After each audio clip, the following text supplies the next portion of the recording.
Hello friends, आज फिर से मैं हाजिर हूँ एक छोटा सा वीडियो लेकर के। आज के वीडियो में हम लोग इडियम्स एंड फ्रेजेस देखेंगे। इडियम्स का मतलब होता है मुहावरे और फ्रेजेस का मतलब होता है वाक्यांश। तो मुहावरा और वाक्यांश आज के वीडियो में हम लोग कवर करेंगे। अगर आप कॉम्पिटिटिव एग्ज़ाम की तैयारी करते हैं या फिर आप 9th, 10th, 11th या 12th के स्टूडेंट हैं तो भी यह वीडियो आपके लिए बहुत बेनिफिशियल होगा। यहाँ पे जितने भी इम्पोर्टेंट इडियम एंड फ्रेजेज आपको कराए जाएंगे वो अक्सर एग्ज़ाम में रिपीट होते रहते हैं। अगर आप इंग्लिश लैंग्वेज को समझना सीखना चाहते हैं तो भी यह वीडियो आपके लिए काफ़ी इम्पोर्टेंट होगा। तो चलिए friends, without delay any time let's start the video. पहला इडियम है all in all. All in all का मतलब होता है होल एंड सोल। आप ऑल इन ऑल कहिए या फिर होल एंड सोल कहिए, दोनों का मतलब होता है सर्वे सर्वा। एग्जाम्पल दिया है द डिस्ट्रिक्ट मजिस्ट्रेट यानी कि DM is all in the district. जिलाधिकारी जो होते हैं ज़िले में सर्वे सर्वा होते हैं। दूसरा है at sixes and sevens. At sixes and sevens का मतलब होता है इन डिसऑर्डर। डिसऑर्डर माने बेतरतीब, बिना क्रम का। Your children came into my room and left all my books at sixes and sevens। आपका बच्चा मेरे कमरे में आया और मेरे सारे किताबों को तितर बितर कर दिया, बेतरतीब कर दिया। तीसरा इडियम्स है ऐड फ्यूल टू फायर, यानी कि फायर में, आग में फ्यूल को डालना, जोड़ना, यानी कि अग्नि में घी का कार्य करना या किसी स्थिति को और बदतर बना देना, बिगाड़ देना। To make the matter worse, किसी मामले को बिगाड़ देना। The officer was already very angry. जो ऑफिसर था पहले से ही बहुत नाराज़ था। But the discourteous answer of Ramesh. Discourteous मतलब होता है अपमानजनक। उत्तर जो है रमेश का एडेड फ्यूल टू फायर, उसको और भड़का दिया, ऑफिसर को और भड़का दिया, एंग्री बना दिया। तो ऐड फ्यूल टू फायर का मतलब हो गया किसी स्थिति को और ख़राब कर देना। All and sundry. All and sundry का मतलब है एवरीवन विदाउट डिस्टिंक्शन, प्रत्येक बिना किसी भेदभाव के। ऑल एंड सन्ड्री माने प्रत्येक को बिना किसी के साथ किसी तरह का भेदभाव न करते हुए। एग्जाम्पल देखते हैं माय फादर इनवाइटेड, मेरे पिता ने इनवाइट किया, आमंत्रित किया, all and sundry of the locality to the marriage party.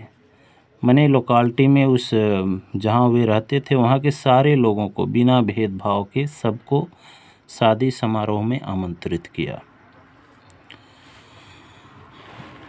अगला है पांचवा एट वंस विट्स एंड, मतलब चकरा जाना। विट्स मतलब होता है बुद्धि और एंड माने समाप्त हो जाना। किसी का जब बुद्धि समाप्त हो जाए तो भौचक्का रह जाता है, परेशान हो जाता है, दुविधा में पड़ जाता है। वह टोटली कन्फ्यूज्ड, पूरी तरह से कन्फ्यूज्ड हो जाना, परप्लेक्स्ड हो जाना या फिर चकरा जाना। The thieves were at their wits end when they saw the police coming. जब चोरों ने देखा कि पुलिस आ रही है तो भौचक्का रह गए, कंफ्यूज हो गए, उनका दिमाग ही काम करना बंद कर दिया। Above board. एबव बोर्ड का मतलब होता है ईमानदार या फिर अस्पष्ट। कोई ईमानदार है तो उसको आप एबव बोर्ड कह सकते हैं। ऑनेस्ट एंड फ्रैंक, फ्रैंक उसको बोलते हैं जो सीधे बात करे, ज़्यादा बात को घुमाए फिराए ना, वो फ्रैंक होता है। He is always above board in his dealing with his customers, वह हमेशा अपने कस्टमर के साथ व्यवहार जो है उसका ईमानदार पूर्व रहता है।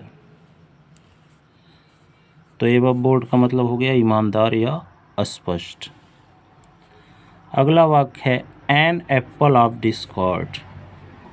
An apple of discord, discord मतलब भेद होता है, मतभेद। तो झगड़े की जड़ आप कह सकते हैं, या फिर bone of contention. An apple of discord या फिर अ बोन ऑफ कंटेंशन, दोनों का मतलब होता है काज ऑफ क्वारल, झगड़े का कारण, झगड़े का कारण या झगड़े का जड़। Kashmir is the apple of discord और the bone of contention between India and Pakistan. Kashmir जो है झगड़े की जड़ है या फिर बोन ऑफ कंटेंशन है इंडिया और पाकिस्तान के बीच। तो एन एप्पल ऑफ डिस्कॉर्ड को आप समझ गए, झगड़े का जड़ या फिर कारण, उसी को बोन ऑफ कंटेंशन भी कहते हैं। At daggers drawn, at daggers drawn का मतलब होता है घोर शत्रुता, गहरी दुश्मनी।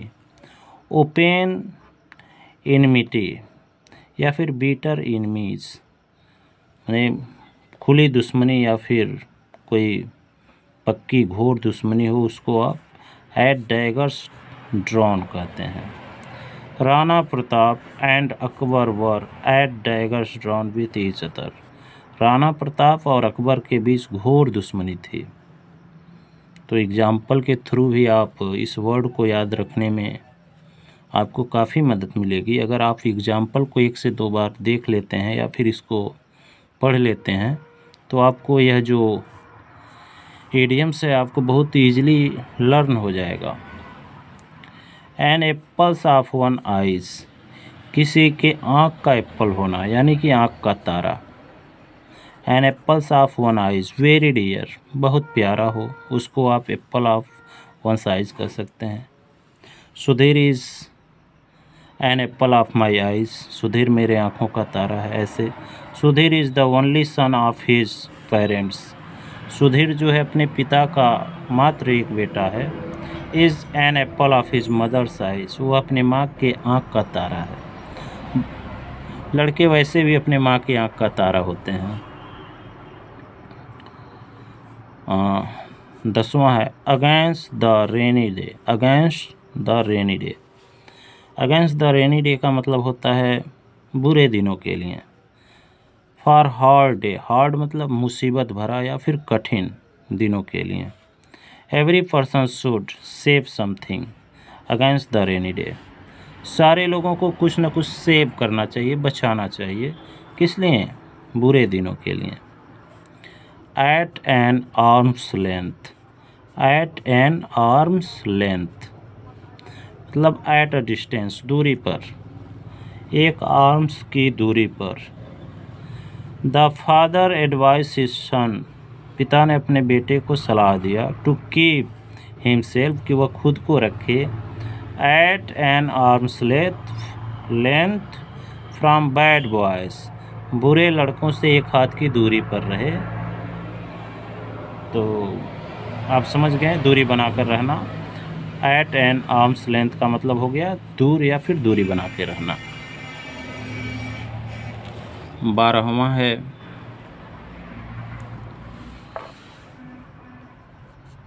एन एक्स टू ग्राइंड, एक एक्स है, एक्स मतलब कुल्हाड़ी, और उसको क्या करना है? ग्राइंड करना है, पीसना है। Personal end to serve, personal end to serve यानी कि अपना स्वार्थ सिद्ध करना। एन एक्स टू ग्राइंड का मतलब अपना स्वार्थ सिद्ध करना। People do not trust those, लोग उन पर विश्वास नहीं करते हैं। Who have an axe to grind, जो अपना स्वार्थ सिद्ध करना चाहते हैं। अगला वर्ड है eight the 11th hour, eight the 11th hour, eight the last moment, अंतिम समय पर, 11वें घंटे, यानी कि घंटा 12 घंटे का समय है और आप 11वें घंटे पर पहुंच गए हैं तो आप अंतिम समय पर हैं। At the last moment. If you begin your studies, यदि आप अपना अध्ययन प्रारंभ करते हैं, कब? एट द 11th hour, मैंने लास्ट समय में। You can not be sure to pass, तो ऐसा श्योर नहीं है कि आप पास ही हो जाएंगे, तो अपना स्टडी समय रहते ही स्टार्ट करना चाहिए।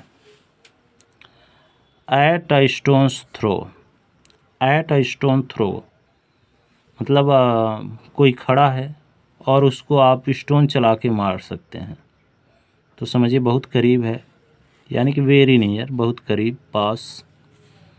Your uncle lives at a stone's throw from my house, तुम्हारे चाचा जो हैं रहते हैं मेरे घर से पास में ही रहते हैं, very near. At large, at large का मतलब होता है स्वतंत्र, फ्री। लार्ज मतलब वैसे तो बड़ा होता है, लेकिन देखिए यही है इडियम या फिर फ्रेज का अंतर, जिसको आप कह सकते हैं कि वाक्य का अर्थ बदल देता है। तो एट लार्ज का मतलब स्वतंत्र, free. The prisoner is at large after tipping the jailer, prisoner जो था, कैदी जो था, वह स्वतंत्र था, है। प्रिजनर जो है स्वतंत्र है जेलर को टिपिंग करने के बाद, टिपिंग, टिप देने के बाद, कोई टिप रहा होगा उसको देने के बाद आज़ाद हो गया। एट हैंड, एट हैंड का मतलब भी होता है पास, नियर। जैसे एट अ स्टोन थ्रो का मतलब पास होता है, उसी तरह से एट हैंड मतलब पास। My college is just at hand from my house, मेरा कॉलेज जो है मेरे घर के पास ही है। At random without any aim, at random मतलब बिना किसी उद्देश्य के, without any aim, at random. The soldiers fired their gun at random, सैनिकों ने अपने गन को फायर किया बिना किसी उद्देश्य के, ऐसे सलामी वगैरह देने के लिए नहीं किए, बिना मतलब के ही फायर कर दिए। A bed of roses, a bed of roses, quite comfortable, बिल्कुल आरामदायक। अ बेड ऑफ रोजेस का मतलब आरामदायक, या फिर उसको फूलों की सेज कह सकते हैं, फूलों का सेज है तो एकदम आरामदायक, उसी तरह से अ बेड ऑफ रोजेस का मतलब एकदम कंफर्टेबल, आरामदायक। The post of prime minister is not a bed of roses, जो प्राइम मिनिस्टर का पोस्ट है, पदवी है, पद है, वह बेड ऑफ रोजेज नहीं है, फूलों की सेज नहीं है, उस पर काम करना पड़ता है। तो अच्छा एग्जाम्पल है, एग्जाम्पल को आप याद कर रखिए, ये वर्ड आपको ऐसे ही याद हो जाएगा। अगला है apple pie order, apple pie order का मतलब सुव्यवस्थित रूप से, इन परफेक्ट ऑर्डरली अरेंजमेंट, पूरी तरह से अच्छे से अरेंजमेंट करके, यानी कि सुव्यवस्थित रूप से। शी कीप्स हर बुक्स, वह अपनी किताबों को रखती है, इन एप्पल पाई ऑर्डर, एकदम सुव्यवस्थित रूप से।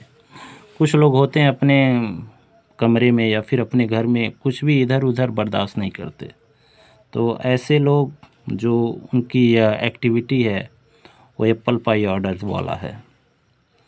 All Greek and Latin, all Greek and Latin का मतलब है समझने में बहुत कठिन। अगर आप किसी से कुछ कहते हैं और अगला आपको कहता है भाई आप तो, आपका ये जो भी कुछ कहे हैं मेरे लिए सब ग्रीक और लैटिन जैसा है, तो समझिए कि वेरी डिफ़िकल्ट टू अंडरस्टैंड, समझने में बिल्कुल कठिन है। His literary speech, literary speech उसका साहित्यिक भाषण, लिटरेरी का मतलब साहित्यिक, was all Greek and Latin to most of us, हम सब में से अधिकांश के लिए बहुत कठिन था समझने में। तो यहाँ पर हम लोगों ने 20 वर्ड्स कवर कर लिए हैं। आगे के वीडियो में 20 वर्ड्स और आएंगे और यहाँ पर आप देख ही रहे हैं अच्छे से मैं समझाते हुए एक एक वर्ड्स को ले चल रहा हूँ। तो आप लोग कमेंट बॉक्स में ज़रूर बताइएगा कि आपको वीडियो कैसा लगा। एक चीज़ और, अगर वीडियो आपको पसंद आया हो तो वीडियो को एक लाइक कर दीजिए, चैनल पर नए हो तो चैनल को सब्सक्राइब और वीडियो को शेयर करना ना भूलिएगा। Thanks for watching.